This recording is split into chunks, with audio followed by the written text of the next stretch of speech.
Barbara Catenaci, the Executive Director of the Heritage Library, is with me now, and we are talking about a little bit of a new normal because it's Volunteer Month, and it looks a little different this year. It does. Yeah. Normally, we would have signs up all over the library congratulating our volunteers. We do a volunteer luncheon celebrating the work that they did. We give out volunteer awards annually in April, and of course, because we can't all get together, none of that is happening. Right. But I think the key thing that I've learned as we've kind of moved through this, we send electronic cards and electronic notices to each other, obviously thanking folks for everything that they've done. But the one thing that I've learned that I think is really, really significant is our volunteers have not stopped volunteering just because they can't come into the library. Yeah. One of our volunteers has got a great project going. She's using her quilting skills to make face masks. Nice. Her son is a doctor in New York, so she sent some to New York, and she's sharing them with friends and neighbors. We've got lots of folks who are tending to their gardens a little bit more closely than they did before, but also sharing what's occurring in their garden, if it's vegetables or flowers and things like that, with neighbors when they can, and obviously practicing social distancing and doing those things. Grocery shopping for folks that can't get out to the grocery store. Picking up things at the pharmacy that they can't pick up. So our volunteers are continuing to volunteer because it's just something in their blood. Yeah. They are an incredible group of people, and I love them dearly, and the organization wouldn't exist without them. So it's really good to hear from them, almost daily, what they're doing now that's still celebrating volunteerism in this community. That's incredible. It's really, makes you feel good about humanity when you hear things like that. Oh, absolutely. Yeah. And you mentioned before we started filming that your volunteers range in age from 14 to 97. Yep. That is incredible. Oh, it's, like I said, it's this incredibly diverse group of folks, obviously from an age perspective.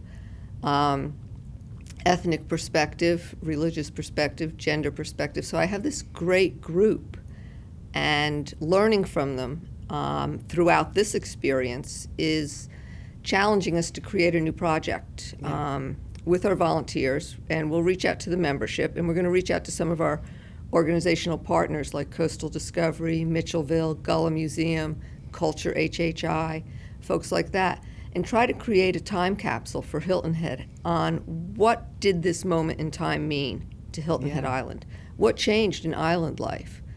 What caused some of the change, internal and external? So we can really start to record this moment in history, because that's what we do. Yeah. We're the safekeeper of Hilton Head's history. So we're going to try to do that electronically with everyone as we kind of work through this and see what we get. And it's something that we can go back and look at annually or every 5 years and see, some of it will be predictions. Did our predictions come true? Right. And really kind of what happened here on Hilton Head during this really strange period that we're going through. Yeah. I think that's going to be very fascinating to see what comes out of that. I really do. So some other things that you are doing, though, virtually, is that you guys have virtual tours that you can still explore the island's history through those avenues. Tell us a little bit about that. Right, and we're working on a number of things. We have a great website that's filled with historical information on Hilton Head, okay? All our cemeteries, who are the people of significance buried in our cemeteries? How did these cemeteries start? Why are they here? Located in this position, in this place. So we have lots of information on that.